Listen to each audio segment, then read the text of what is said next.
What is up, guys? Welcome to Legacy TCG. Back with some Edison. We have myself on the right playing Blackwings, and Homam's on his Machina Heroes. So this is a deck he has been brewing, and honestly, it's pretty cool. I really like it. It's got the Machina package, has a Stratos Prisma, Ocean, Submarine Roid. So a couple water monsters to fuel the Miracle Fusion. So it has more bombs than a typical Machina deck. But yeah. Anyways, I'm gonna open up with a Sirocco, Black Whirlwind. That's gonna let us get whatever we want. Looks like we want to louder down with a Shura, and we'll swing for 200 right here. Hopefully he doesn't have a way to answer the Whirlwind. I ideally want to get a couple activations off. He's got to swing for 500. I see a Heavy Storm in his hand. I wonder if he's going to activate it right away. He does not. He wants to get a little bit more value from it. Pretty much saying that he can answer whatever comes down. Maybe he has a bottomless set for my summons.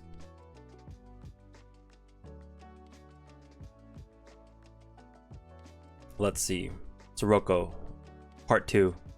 Oh, Torrential. Okay, yeah. So, yeah, that's really good. So if he had a way to stop the summon, then he didn't really need to clear the Whirlwind.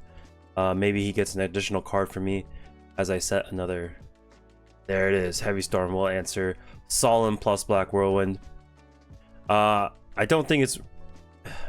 I thought about solemning the Heavy Storm, but I don't think it would have been enough to save me in this game.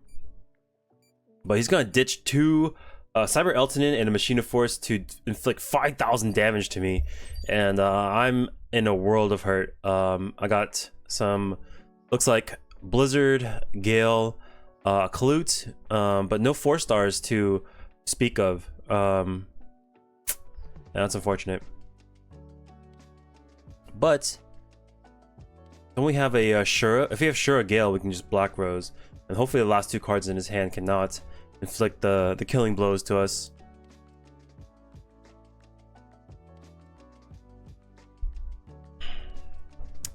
At least I think I have a Gale in my hand. I'm not completely sure.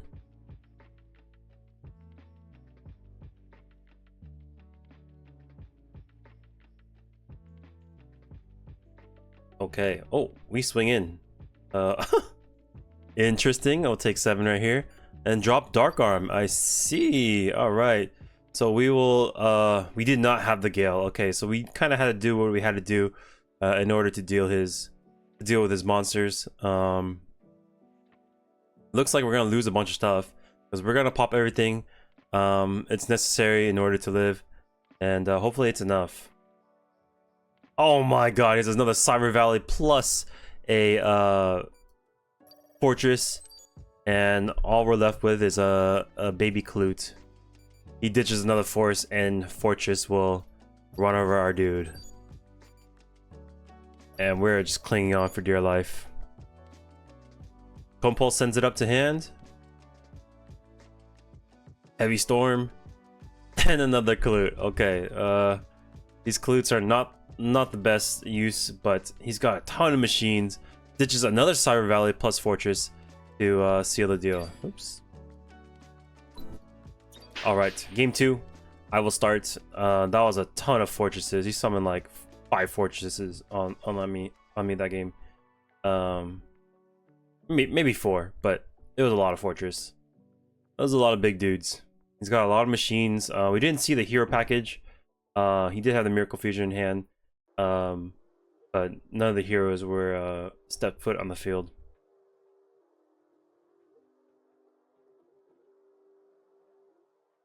Okay, Sirocco will hit the board. Interesting. Okay. So I'm not quite sure what his deck is capable of. I'm thinking that I compulse it because it's Raikou, But I don't know if he actually runs Raiko in this build. Yeah.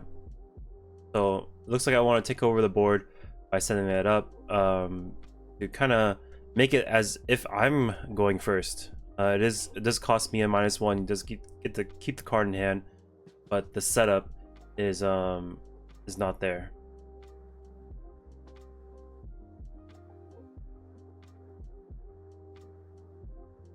Okay, so another one pass. Opt not to strike again. Yeah.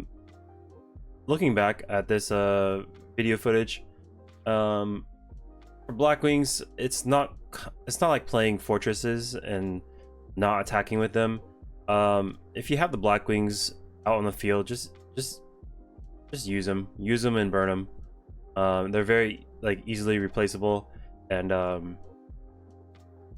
like yeah, the whole deck is made of Blackwings, right? You just summon them, use them, it'll eat a resource, and then you just keep going. So looks like we go Blizzard. Blizzard, no summons. Synchro, maybe the Armor Master. Okay, no response from that as well. Looks like I'm trying to set up for a Dark Arm. Okay, so we'll go Icarus attack, blow up the monster plus back row. Starlight Road's gonna be there to answer my Icarus attack. Okay, shoot. Fissure will answer that. Dark Arm Dragon, pop monster first in case the trap is chainable, and then we'll pop that back row. Okay. Hopefully this is good enough. I don't know. He's got quite a bit of cards in hand, so hopefully none of those cards can answer my Dark Arm Dragon. I did invest a lot of cards to get him out there. Wasted a Fissure on the Stardust Dragon. The Icarus attack didn't pan out like I wanted to. But if he's able to get a light machine monster engrave, he can start special summoning Cyber Eltonin, and it's going to be a world of hurt for me because I'm getting low on resources. So he has a back row. I will burn it, and Compulse gets sends Dad back up to hand, back up where he came from. All right, now we got nothing. Looks like we have like maybe a Blizzard in hand, and Ocean hits the field. This is the first hero we've seen for this match. It's not that big of a deal with this Ocean since there's no Stratos engrave. He has no monsters to add back to hand, so it's not that big of a deal. I can suck up some damage and maybe piece together a formidable hand. Oh, we'll just present Kalut, set a card, and pass.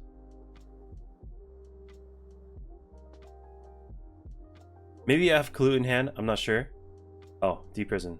Okay. That will answer that hero.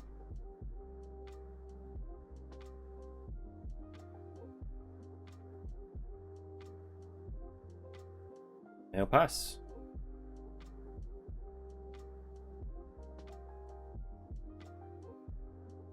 Special Gale.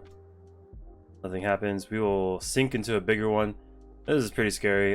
There's 3 back row. I'm assuming one of them is going to be bottomless. Might eat Argoyo. But maybe I'm just trying to get to 3 darks again. Okay, normal summon. Yeah, looks like we're trying to get our boy back. Hey, those are the 3 darks. If he has Torrential, I'm gonna be so sad. Oh, special and defense. Interesting. Attack for 28. Probably to play around Mirror Force. Okay. Alright, yeah. Didn't want to lose everything. We will gain 600 and pass the turn. So it does look like we have our Dark Arm set up. Right, 1, 2, 3. Yeah, or is that another? No, that's a trap. First card's a trap. But yeah, the fortress is gonna hit the field. Dark Arm Dragon will call priority Hopefully it's not something. Oh god, that's gross. Hits the bottomless. Wrong target. But at least we have a Catastor for our backup play. Then we'll crash, set, and pass. Okay. Not. It's a pretty even match. This Catastor might go down though. Oh, he's gonna target his own card. Oh, Dust Tornado. You actually can't do that. Dust Tornado only lets you dust your opponent's card. And I should have known that, but because I remember that happening next to me in another match, but it's okay. We live and learn. So we take 500 right here with Catastor. Fissure will break the Gores. Oh, it will break the I guess the 2200, and then we'll take 27 here. Yeah, Dust Tornado can only target opponents' cards, but like usually, like you wouldn't think that. Like you kind of think of Dust Tornado as a card that is the trap version of MST. That's what I think, right? So when he did that, I was like, yeah, that's natural. Like that's normal, you know. But I know he's not doing that like maliciously. It's just something that slipped both of our minds. So Allure of Darkness, gonna dig further into the deck. We find some birds, maybe something to get over this Gores. We do. Shura's gonna go into Kalut. We will attack for 500. This is getting pretty close. We can potentially take this to game 3, but we did burn a lot of resources. Maybe we have a Vayu. We do. We'll swing for 8. We don't have Catastor or Android, so this Vayu is just gonna have to sit there and kind of look longingly at what he could have potentially been. Pay 800 for Royal Oppression to stop the Eltonin, and is that enough to take this game? Special Cyber Dragon. We will bottomless. Your frame is gonna hit the field, add force, and he's gonna be able to special force. Oh, he had another force as well, so he could special 2 forces if he wanted to, if he had the option engrave. But yeah, pretty much this it wasn't very hero-y. We didn't see any zeros. It's pretty much Machina, Fortress, Cyber Valleys, and 1 Eltonin. But when it does get the Prisma combo going and ditching oceans and stuff, it is a really cool strategy that has a lot of bombs. So it's something he's working on. It's pretty scary, but maybe it needs a little bit more brewing in order to piece together the heroes seamlessly. But I think it's just variance, you know. All the draws is just all machine right here, and then the 1 ocean. Everything else was just chilling in the deck. But yeah, I'm excited to see what Homom cooks up. He's still working on the deck. I do have his list, or an iteration of his list. I'll put it together and post it onto the channel, along with some other lists that people have been asking for. So thanks for your patience, and yeah, if you guys like the videos, make sure to subscribe, and I'll catch you on the next one. Peace. Also, we have our top 8 standings for Season 10's SoCal Retro Yugs tournament at Card Addiction, powered by SoCal Retro Yugs and Gem Accessories. So pretty much every week you have a chance to accrue points. First place gives you 6 points, second place 4 points, third place 2 points, and then if you go X1 for the night, you get awarded 1 point. The top 8 players of the season usually lasts around like 3 months ish. The top 8 players will compete against last season's top 8 players for a top 16, and then if the top 8 players are the same as the last top 8 players, they pretty much earn themselves a bye for the first round of 16. Yeah, anyways, Paul, Tommy, and Primo are the top dogs of the store. Extremely consistent players. Every time they get first, second, third, it's just another walk in the park for them. But you should expect next season different names will be on this list. A lot of new players have entered the store, and as the saying goes, iron sharpens iron, and eventually those newer players will pick up good habits from the top, 8, 12 players in the store, and eventually yeah, they'll rise to the top. Everyone starts somewhere, so it's not always going to be these top 8 players.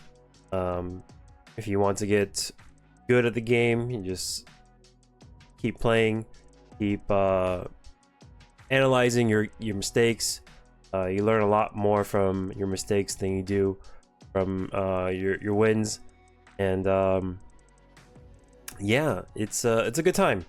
If you are in the area, Card Addiction, SoCal, Anaheim, feel free to stop by. We are more than happy to have new players into the store. It's always a fun time. The more the merrier, as we say. Anyways, thanks for watching. One more week until the end of season 10 comes to a close, and then we should have the footage for you in a couple weeks. Hope to see you there. Peace.